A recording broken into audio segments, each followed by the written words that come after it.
La lluvia fresca de la tarde había caído sobre el valle, humedeciendo el maíz en los sembrados de las laderas, golpeando suavemente el techo de paja de la choza. La mujer no dejaba de moverse en la lluviosa oscuridad, guardando unas espigas entre las rocas de lava. En esa sombra húmeda, en alguna parte, lloraba un niño. Hernando esperaba que cesara la lluvia para volver al campo con su arado de rejas de madera. En el fondo del valle hervía el río espeso y oscuro. La carretera de hormigón, otro río, yacía inmóvil, brillante, vacía. Ningún auto había pasado en esa última hora. Era en verdad algo muy raro. Durante años no había transcurrido una hora sin que un coche se detuviese y alguien le gritara: usted, ¿podemos sacarle una foto? A alguien con una cámara de cajón y una moneda en la mano. Si Hernando se acercaba lentamente atravesando el campo sin su sombrero, a veces le decían: «Será mejor con el sombrero puesto», y agitaban las manos cubiertas de cosas de oro que decían la hora o identificaban a sus dueños, o que no hacían nada sino parpadear a la luz del sol como los ojos de una serpiente. Así que Hernando se volvía a recoger el sombrero. «¿Pasa algo, Hernando?», le dijo su mujer. «Sí, el camino. Ha ocurrido algo importante, bastante importante. No pasa ningún auto». Hernando se alejó de la cabaña con movimientos lentos y fáciles. La lluvia le lavaba los zapatos de paja trenzada y gruesas suelas de goma. Recordó otra vez, claramente, el día en que consiguió esos zapatos. La rueda se había metido violentamente en la choza, haciendo saltar cacharros y gallinas. Había venido sola, rodando rápidamente.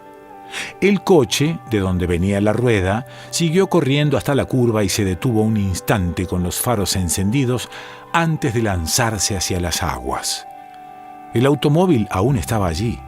Se lo podía ver en los días de buen tiempo, cuando el río fluía más lentamente y las aguas barrosas se aclaraban. El coche yacía en el fondo del río, con sus metales brillantes, largo, bajo y lujoso, pero luego el barro subía de nuevo y ya no se lo podía ver. Al día siguiente Hernando cortó la rueda y se hizo un par de suelas de goma.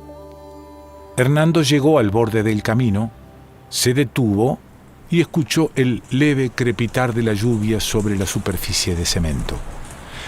Y entonces, de pronto, como si alguien hubiese dado una señal, llegaron los coches. Cientos de coches, miles de coches, pasaron y pasaron junto a él. Los coches, largos y negros, se dirigían hacia el norte, hacia los Estados Unidos, rugiendo, tomando las curvas a demasiada velocidad, con un incesante ruido de cornetas y bocinas. Y en las caras de las gentes que se amontonaban en los coches había algo que hundió a Hernando en un profundo silencio. Dio un paso atrás para que pasaran los coches. Pasaron 500, 1000, y había algo en todas las caras, pero pasaban tan rápido que Hernando no podía saber qué era eso. Al fin la soledad y el silencio volvieron a la carretera. Los coches bajos, largos y rápidos se habían ido. Hernando oyó a lo lejos el sonido de la última bocina. La carretera estaba otra vez desierta. Había sido como un cortejo fúnebre, pero un cortejo desencadenado, enloquecido, un cortejo con los pelos de punta que perseguía a gritos una ceremonia que se alejaba hacia el norte. ¿Por qué? Hernando sacudió la cabeza y se frotó suavemente las manos contra los costados del cuerpo. Y ahora, completamente solo, apareció el último coche.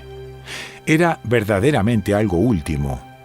Desde la montaña, camino abajo, bajo la fría llovizna, lanzando grandes nubes de vapor, venía un viejo Ford con toda la rapidez de que era capaz.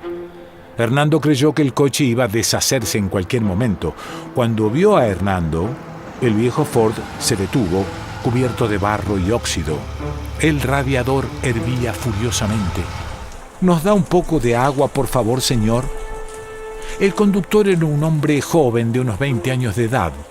Vestía un suéter amarillo, una camisa blanca de cuello abierto y pantalones grises. La lluvia caía sobre el coche sin capota, mojando al joven conductor y a las 5 muchachas apretadas en los asientos. Todas eran muy bonitas. El joven y las muchachas se protegían de la lluvia con periódicos viejos.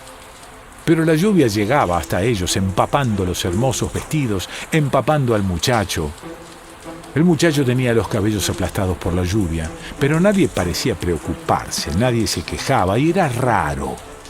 Estas gentes siempre estaban quejándose de la lluvia, el calor, la hora, el frío, la distancia. Hernando asintió con un movimiento de cabeza. «Les traeré agua». «Oh, rápido, por favor», gritó una de las muchachas, con una voz muy aguda y llena de temor. La muchacha no parecía impaciente, sino asustada. Hernando, ante tales pedidos, solía caminar aún más lentamente que de costumbre, pero ahora y por primera vez, echó a correr. Volvió enseguida con la taza de una rueda llena de agua. La taza era también un regalo del camino. Una tarde había aparecido como una moneda que alguien hubiese arrojado a su campo, redonda, reluciente. El coche se alejó sin advertir que había perdido un ojo de plata. Hasta hoy lo habían usado en la casa para lavar y cocinar. Servía muy bien de tazón. Mientras echaba el agua en el radiador hirviente, Hernando alzó la vista y miró los rostros atormentados. «Oh, gracias, gracias», dijo una de las jóvenes. «No sabe cómo lo necesitamos». Hernando sonrió. «Mucho tránsito a esta hora. Todos en la misma dirección, el norte». No quiso decir nada que pudiese molestarlos. Pero cuando volvió a mirar, ahí estaban las muchachas, inmóviles bajo la lluvia, llorando. Lloraban con fuerza, y el joven trataba de hacerlas callar tomándolas por los hombros y sacudiéndolas suavemente una a una, pero las muchachas, con los periódicos sobre las cabezas y los labios temblorosos y los ojos cerrados y los rostros sin color, siguieron llorando, algunas a gritos, otras más débilmente. Hernando las miró con la taza vacía en la mano. «No quise decir nada malo, señor», se disculpó. «Está bien», dijo el joven. «¿Qué pasa, señor?» «¿No ha oído?», replicó el muchacho. Y volviéndose hacia Hernando y haciendo el volante con una mano se inclinó hacia él. «Ha empezado». No era una buena noticia. Las muchachas lloraron aún más fuerte que antes, olvidándose de los periódicos, dejando que la lluvia cayera y se mezclara con las lágrimas. Hernando se enderezó, echó el resto del agua en el radiador, miró el cielo ennegrecido por la tormenta, miró el río tumultuoso, sintió el asfalto bajo los pies. Se acercó a la portezuela. El joven extendió una mano y le dio un peso. «No», Hernando se lo devolvió. «Es un placer». «Gracias. Es usted tan bueno», dijo una muchacha sin dejar de sollozar. «Oh, mamá, papá, oh, quisiera estar en casa, cómo quisiera estar en casa, mamá, papá». Y las otras muchachas se unieron a ella. «No he oído nada, señor», dijo Hernando tranquilamente. «La guerra», gritó el hombre como si todos fuesen sordos. «Ha empezado la guerra atómica, el fin del mundo». «Señor, señor», dijo Hernando. «Gracias, muchas gracias por su ayuda. Adiós», dijo el joven. «Adiós», dijeron las muchachas bajo la lluvia sin mirarlo. Hernando se quedó allí inmóvil mientras el coche se ponía en marcha y se alejaba por el valle con un ruido de hierros viejos. Al fin, ese último coche desapareció también, con los periódicos abiertos como alas temblorosas sobre las cabezas de las mujeres. Hernando no se movió durante un rato. La lluvia helada le resbalaba por las mejillas y a lo largo de los dedos y le entraba por los pantalones de arpillera. Retuvo el aliento y esperó, con el cuerpo duro y tenso. Miró la carretera, pero ya nada se movía. Pensó que seguiría así durante mucho tiempo. La lluvia dejó de caer. El cielo apareció entre unas nubes.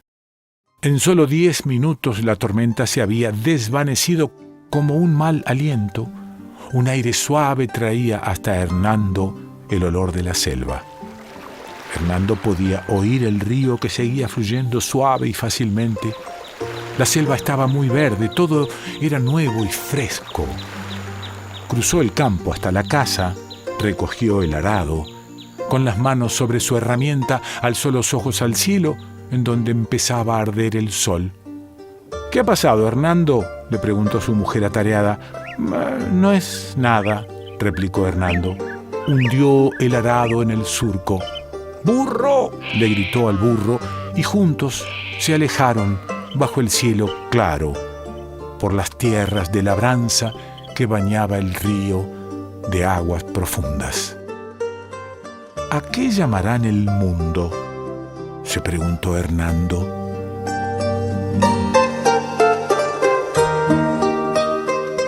Ray Bradbury.